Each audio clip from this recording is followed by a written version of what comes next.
Bitcoin became world news by becoming a legal tender in El Salvador. This was actually such big news that I physically went to El Salvador on the day of the rollout to experience what it was really like. And you could say that events there were dramatic. And then I left. So Bitcoin became a national currency in El Salvador on September 7th, and there's a bunch of good reasons why that is a pro for the country, and also some cons, but first let's go through the pros. Number one, protection against inflation. El Salvador uses the US dollar for their currency. And as I've said before, 40% of all of the US dollars that have ever been printed in all of American history were done in 2020. The resulting inflation for this will hurt places like El Salvador. Imagine that the US government wants to build a new bridge. And to get the money to build that bridge, it simply prints more money. It prints more $100 bills. Now the government goes ahead and prints the $100 bill and then builds the bridge.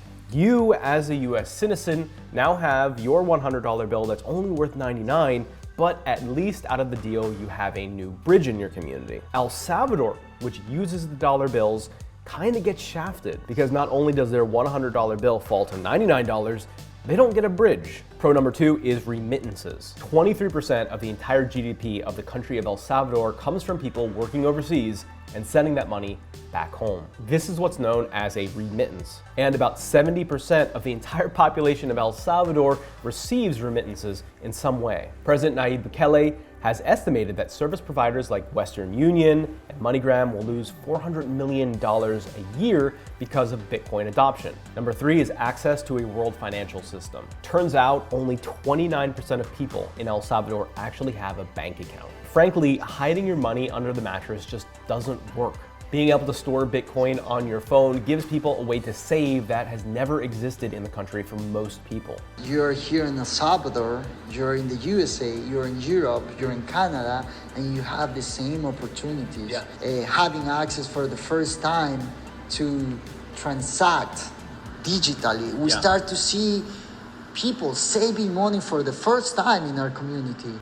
These are all excellent reasons as to why Bitcoin makes a lot of sense for a place like El Salvador to adopt as a national currency, but with every pro, there's always a con. So let's get into three cons for Bitcoin coming to El Salvador based on my time being there and interacting with people and hearing their story. Problem number one is giving more uncontested power to what's effectively a one-party government. The president of El Salvador, Nayib Bukele, has some concerning behavior. His administration arrested a well-known technology expert in the country, Mario Gomez, without warrant, without cause, after criticizing the Bitcoin implementation in the country. He wanted a bill passed in Congress, so he brought in heavily armed military to threaten the representatives and effectively strong-arm his bill to get passed. Human rights violations and treatment of prisoners, especially during COVID. The spontaneous mass firing of judges to replace with his own party's judges. Allegedly negotiating a secret deal with a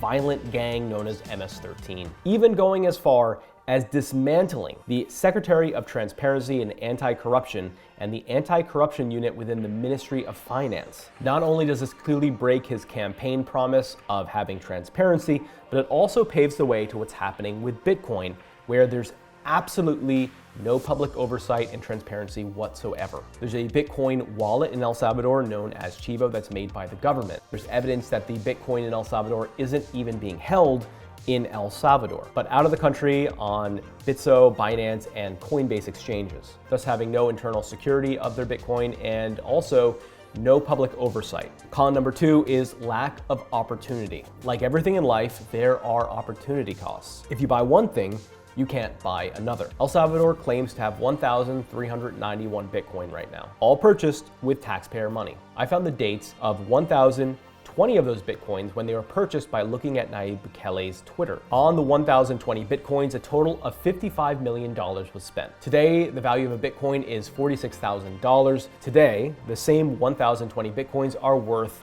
$47 million. That makes a loss of $8.7 million. But we can't just stop there because that's only the price of Bitcoin, but not the price of things like the trust fund that was set up to cover the Bitcoin fee of converting it into US dollars and back, which equaled $150 million. Then there's the issue of the free $30 Bitcoin that was given to every citizen in El Salvador who created an account on their government-made app known as Chivo, which of course would not all claim it. So we know the number is somewhere between 0% and 100%. The president of El Salvador tweeted that the number was 3 million. Of course, there was no way to verify this. If every single citizen in El Salvador claimed their $30, which they're entitled to, including everything, the cost of the Bitcoins, the trust fund, and citizens claiming the free $30 from 0 all the way to 100%. To break even, if no citizens claim the free $30, the price of Bitcoin would need to be $155,588 per Bitcoin. And then El Salvador would have to sell all of them to recoup their money. If 100% of their citizens claim it, then the price of Bitcoin would need to be $350,000 per Bitcoin. And again, they'd have to sell it all to break even. This means that a market cap of $3.2 trillion all the way up to $7.3 trillion would need to be in Bitcoin for the price of Bitcoin to reach those levels. Right now, the global crypto market is 2 trillion, so the entire crypto market, the entire thing, would need to double and be 100% invested only into Bitcoin to get the price up to the point where if 0 people claim the free $30 of Bitcoin in El Salvador, they could break even. Now, one thing we've learned about crypto, anything is possible, but the point here is that there is an opportunity cost. Meanwhile, it's no secret that public education is severely lacking in the country. Hospital services, medical services are also severely lacking. So there's a good argument to be made about increasing the infrastructure or simply giving tax breaks to people to be creative and start businesses. Number 3, violation of personal rights. It's been said many times that Bitcoin in El Salvador is optional. In fact, this was even stated by the president of El Salvador. However, this is not what the law says. The Bitcoin law, Article 7, specifies that every economic agent must accept Bitcoin as payment when offered to him by whoever acquires a good or service. This means that if you are a merchant, if you are selling a good or a service in El Salvador, by law, you must accept Bitcoin. As far as I know, there's been no enforcement of this yet, but a law is a law. You are forced to comply with it, whether or not there's punishment. There's really no wiggle room or argument here. I can go through a stop sign and not be pulled over 100% of the time, but it's still illegal. I'm still forced to stop at a stop sign. If you're paying attention, you might say, well, wait a minute. People in the United States and in El Salvador have to use the US dollar. Why is it so bad that they also have more options to use things like Bitcoin? And that's a really good topic to discuss. And the answer to that is, at least in the United States, businesses are not forced to accept US dollars. Now, there are some exceptions with that, specifically paying debt, but by and large, most people are able to do commerce however they want, whether it's with US dollars, Bitcoin, yen, pesos. 2 wrongs don't make a right. Forcing people to use US dollars in El Salvador is just as wrong as forcing them to use Bitcoin. Anyway, these are just 3 of hundreds pros and cons of Bitcoin becoming a forced national currency in El Salvador. But there are some bigger fundamental questions that we need to answer now that we've got that out of the way, because the fact is, Bitcoin is here to stay. Let's start with the most fundamental question of all, which is, does Bitcoin actually exist in El Salvador? I know this seems like a totally ridiculous question, but is it? See, the whole tenet of cryptocurrency is that you don't trust, you verify. That's because with Bitcoin, everything is on a public ledger. The benefit of having a public ledger is you don't need to trust anyone. You can just check, and that leaves us with a really big problem when it comes to El Salvador. We have no way to verify how much, if any, Bitcoins El Salvador actually has. We need to just trust the president when he says that he's buying Bitcoins. He could be buying none. He could be buying 10 times what he says. He could be buying them and funneling them into his own private wallet. We just don't know. But it turns out the problems go much deeper than that. Firstly, here's a horroring tweet from Mario Gomez, the same Bitcoin dissident that was arrested without warrant, without cause in El Salvador. I know it looks a little overwhelming, but it's really easy to understand, so let's break it down. Basically what it does is compares when the president of El Salvador purchased Bitcoin versus how many users created an account on the Chivo wallet and got their $30 of Bitcoin free. As a reminder, this was done to help incentivize people to use Bitcoin. It took 26 days to reach 3 million users, each of who got $30 worth of Bitcoin. To cover the 3 million users, That means a total of 2,003 Bitcoins are required. The problem is, according to El Salvador, only 1,391 Bitcoins were actually purchased. And Chivo's consolidation wallet has only moved 295 Bitcoins. Not only that, but the Bitcoin law went into effect on September 7th. And by September 15th, a short 8 days later, the reserves were estimated to hit 0. So what does all that mean? You can't have negative Bitcoin. At least you're not supposed to. One of the reasons that Bitcoin was created was to help fend off against the type of fraud that we see with regular government printing. A lot of this has to do with gold. And I'm not gonna get too deep into that because that's a whole video on itself, which I'll pin up here when I do it. But basically, back in the day, $1 would trade in for a certain amount of gold. What ended up happening though was more dollar bills were printed than there was gold in storage. And eventually, you just disconnected the dollar from the gold entirely, which has caused all of the inflation and issues that we deal with today. That's been a big fear with Bitcoin. This whole situation is known as a fractional reserve. The hope with cryptocurrency and Bitcoin was to prevent things like this from happening. And it appears in El Salvador that's exactly what we have. Hundreds of ghost Bitcoins that just don't seem to exist within a system that cost hundreds of millions of dollars to set up. Those Bitcoins, the real and the ghost ones, are hidden and unverifiable within the hands of private offshore companies that have no public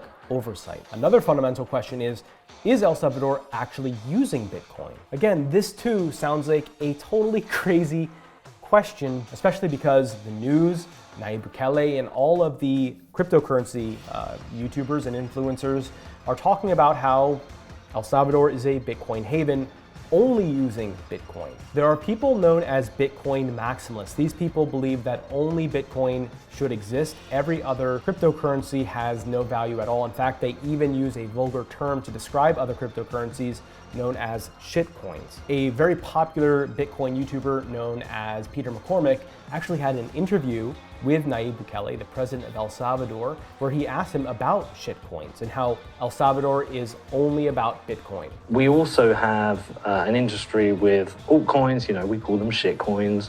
How do you feel about the entire crypto industry being opened up to the people of El Salvador? It's a Bitcoin law. It's very hard to put in place two currencies working at the same time. We're not going to ban any other crypto currencies or whatever, but this is a Bitcoin law. It's just for Bitcoin. The story that we get, of course, is that El Salvador is using Bitcoin, but turns out when you do a little bit of digging, not even that much, you find out that Bitcoin really isn't what's being used at all. In fact, what's being used is another cryptocurrency known as Algorand. First off, El Salvador chose Algorand to develop the government blockchain infrastructure. This is also corroborated by Forbes and Yahoo. When someone in El Salvador goes to buy a coffee using Bitcoin, quote, Athena Bitcoin will provide some front-end services, Chivo's ATM-related operations, while Algorand will act as the official blockchain provider. This article, which is very enlightening, even talks about how difficult it was to piece everything together, saying, quote, understanding which companies are involved in the project and how their efforts fit together behind the scenes has been far from straightforward. The public has largely been left to cobble together information about the Bitcoin rollout from disparate company press releases, government presentations,